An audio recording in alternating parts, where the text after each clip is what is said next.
தமிழ்நாட்டின் மருத்துவ கட்டமைப்புகளில் ஒன்றான ஆரம்ப சுகாதார நிலையங்களில் 24 மணி நேரமும் பிரசவ சேவை வழங்கும் பொருட்டு பேறுசார் குழந்தைகள் நலத்திட்டம் மற்றும் தேசிய ஊரக நலத்திட்டத்தின் கீழ் நோயாளர் நலச்சங்கம் மூலம் அரசு ஆரம்ப சுகாதார நிலையங்களில் பிரசவ நேரங்களில் அறையினை தூய்மையாக வைத்துக் கொள்ள, செவிலியர்களுக்கு உதவியாக இருக்க, ஆரம்ப சுகாதார தூய்மை பணிகளை மேற்கொள்ள RCH தூய்மை பணியாளர்கள் அமர்த்தப்பட்டிருக்கிறார்கள். ஏறத்தாழ 2002ஆம் ஆண்டு ஒரு 24 ஆண்டுகளுக்கு முன்னால் நியமிக்கப்பட்ட இவர்களுக்கு மாதந்தோறுமான சம்பளம் 500 ரூபாய் என்று இருந்திருக்கிறது. ஒரு 4 ஆண்டுகள் தொடர்ச்சியாக பணியாற்றியவர்களுக்கு 1000 ரூபாய் என்று உயர்த்தப்பட்டிருக்கிறது. 7 ஆண்டுகளுக்கு மேல் பணியாற்றியவர்களுக்கு 1500 ரூபாய் வழங்கப்பட்டு வருகிறது. இந்த நிலையில் மாண்புமிகு தமிழ்நாட்டின் முதலமைச்சராக முத்துவேல் கருணாநிதி ஸ்டாலின் அவர்கள் 2021 மே திங்கள் 7ஆம் தேதி பொறுப்பேற்றதற்கு பிறகு இப்பணியாளர்களின் வாழ்வில் ஒரு விடியலை ஏற்படுத்தும் முகத்தான் கொரோனா காலத்தில் பணியாற்றிய பேறுசார் குழந்தைகள் நலத்திட்ட பகுதி நேர தூய்மை பணியாளர்கள் 938 நபர்களை தேர்வு செய்து அவர்கள் மாவட்ட சுகாதார அலுவலகத்தின் கீழ் உள்ள அரசு ஆரம்ப சுகாதார நிலையங்களில் காலியாகிற தற்காலிக பல்நோக்கு மருத்துவமனை பணியாளர்களாக மாற்றப்பட்டார்கள். அவர்களுக்கு தற்போது அந்தந்த மாவட்டங்களில் இருக்கிற மாவட்ட ஆட்சித்தலைவர் ஊதியம் என்கின்ற வகையில் சற்றேறக்குறைய ஒரு 27,000 ரூபாய் வரை ஊதியம் பெற்று வருகிறார்கள். அதில் மீதம் இருக்கிற 1575 பேருக்கு இன்றைக்கு ஊதியம் உயர்த்தி வழங்கும் ஆணைகள் தரப்பட்டிருக்கிறது.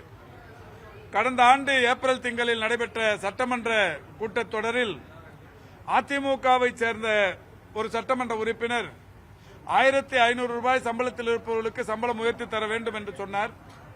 அப்பொழுது இந்த தகவலை அவரிடத்தில் எடுத்து சொல்லியிருக்கிறோம். இவர்கள் பணியில் அமர்த்தப்பட்ட போது ஆட்சியில் இருந்தது அதிமுக, 500 ஆக்கப்பட்ட போதும் ஆட்சியில் இருந்தது அதிமுக. 4 ஆண்டுகள் அவருடைய உழைப்பை உறிஞ்சியதற்கு பிறகும் அவர்களுக்கு 1000 என்று உயர்த்தியதும் அதிமுக. 1000 1500 7 ஆண்டுகள் கழித்து அவர்களுக்கு வழங்கியதும் அதிமுக. இந்த நிலையில்தான் திமுக அரசு பொறுப்பேற்றதற்கு பிறகு இந்த 938 பேருக்கு இன்றைக்கு டிஸ்ட்ரிக்ட் ஹெல்த் சொசைட்டியின் மூலம் சற்றேறக்கூடிய 26,000-27,000 ரூபாய் சம்பளம் கிடைக்கிற வகையில் மாண்புமிகு தமிழ்நாட்டின் முதலமைச்சருடைய வழிகாட்டுதலோடு நடவடிக்கை எடுக்கப்பட்டிருக்கிறது. மீதம் அந்த பொறுப்புகள் காலியாகிற போது இவர்களுடைய கல்வி தகுதிக்கு ஏற்ப அவர்களை கொரோனா நேரத்தில் பணியாற்றியவர்களுக்கு முக்கியத்துவம் தரப்பட்டு அதில் பணியாற்றுவதற்கு வாய்ப்பளிக்கப்படும் என்று சொல்லோம். அதோடு மட்டுமல்லாது அன்றைக்கு சொன்ன இன்னொரு செய்தி, இந்த 1500 ரூபாயை கடந்து அவர்களுக்கு மிக விரைவில் இன்னும் ஒரு 6-7 மாத காலத்திற்குள் அவர்களுடைய பட்டியலை மிக சரியாக எடுத்து 1500-5000 ரூபாயாக வழங்கப்படும் என்றும் அறிவிக்கப்பட்டது. அந்த வகையில் தொடர்ந்து இன்றைக்கு இவர்களுடைய யார் யார் எங்கெங்கே பணியாற்றிக் கொண்டிருக்கிறார்கள், எந்த காலகட்டத்தில் பணியில் சேரத் தொடங்கினார்கள் என்கின்ற விவரங்களை எல்லாம் சரியாக முறைப்படி பெற்று அதில் யார் யாருக்கு எவ்வளவு கல்வி தகுதி இருக்கிறது, அவர்களுடைய வயது தகுதி போன்றவைகள் எல்லாம் இன்றைக்கு குறிப்புகளில் குறிப்பெடுக்கப்பட்டு அந்த வகையில் 1575 பேர் மீதம் இருக்கிறார்கள். அவர்களுக்கு இன்றைக்கு மாண்புமிகு தமிழ்நாட்டின் முதலமைச்சருடைய வழிகாட்டுதலோடு அவர்களுக்கு 5000 ரூபாய் வழங்கப்படும் என்று ஏற்கனவே அறிவிக்கப்பட்டது.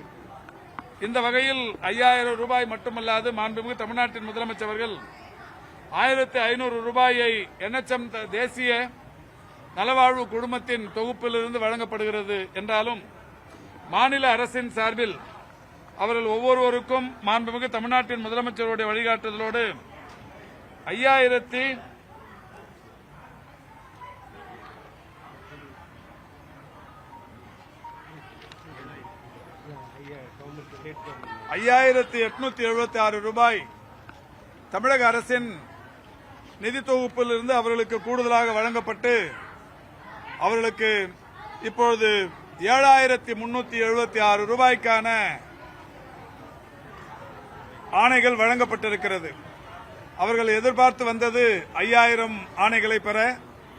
ஆனால் கடந்த 10 நாட்களுக்கு முன்னால் நடைபெற்ற இதே அரங்கில் நடைபெற்ற நிகழ்ச்சி ஒன்றில் அறிவிக்கப்பட்டது. இந்த தொழிலாளர்களுக்கு இன்னொரு முயற்சியினை நானும் துறையின் செயலாளரும் அரசாங்கத்தோடு பேசிக் கொண்டிருக்கிறோம். அவர்களுக்கு இன்னும் ஒரு இன்ப அதிர்ச்சி நிகழ்ச்சி அந்த நடைபெறுகிற நாளின் போது கிடைக்கும் என்று அறிவித்தோம். அந்த வகையில் இன்றைக்கு 5000 என்று அறிவிக்கப்பட்டு 7376 ரூபாய் என்று உயர்த்தி வழங்கப்பட்ட ஆணைகள் வழங்கப்பட்டிருக்கிறது.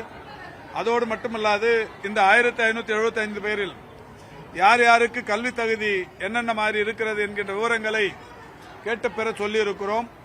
இந்த விவரங்கள் கிடைக்கப்பெற்றவுடன் தமிழ்நாட்டில் இருக்கிற 38 வருவாய் மாவட்டங்களிலும் பணியிடங்கள் காலியாகிற போது, தூய்மை பணியாளர்களுக்கான இந்த பணியிடங்கள் காலியாகிற போது இவர்களில் கொரோனா காலத்தில் பணியில் அமர்த்தப்பட்டவர்கள், கொரோனா காலத்தில் பணியாற்றியவர்கள் என்கின்ற அந்த வகையிலும் ஏறத்தாழ 20 ஆண்டுகளுக்கு மேலாக பணியாற்றிக் கொண்டிருக்கிறார்கள் என்கின்ற வகையிலும் அவர்களுக்கு முன்னுரிமை தந்து அவர்களை எல்லாம் அந்த மாவட்ட சுகாதார நிர்வாகம் எடுக்கிற பணிகளில் அவர்களை அமர்த்துவதற்கு இன்றைக்கு நடவடிக்கை எடுக்கப்பட்டிருக்கிறது. அந்த வகையில் இன்றைக்கு இந்த நிகழ்ச்சிக்கு வருகை தந்திருப்பவர்களெல்லாம் மிகுந்த நிகழ்ச்சியோடு மாண்புமிகு தமிழ்நாட்டின் முதலமைச்சர்களுக்கு நன்றியினை தெரிவித்துக் கொண்டார்கள்.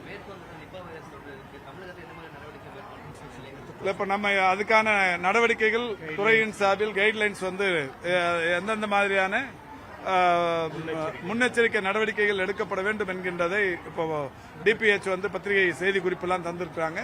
தொடர்ந்து அனைத்து மாவட்டங்களிலும் சுகாதார மாவட்டங்களில் இருக்கிற மாவட்ட சுகாதார அலுவலர்கள் கண்காணிப்போடு இருக்க அறிவுறுத்தப்பட்டிருக்கிறது. அது மட்டும் இல்ல, ஆரம்ப சுகாதார நிலையங்களில் பணியாற்றுகிற பிஎம்ஓஸ், அந்த மாதிரி தாலுகா ஹாஸ்பிட்டல்ஸ், எல்லா மருத்துவமனைகளில் இருக்கிற தலைமை அலுவலர்கள் இது சம்பந்தமாக விழிப்புணர்வோடு இருக்க வேண்டும் என்று அறிவுறுத்தப்பட்டிருக்கிறது.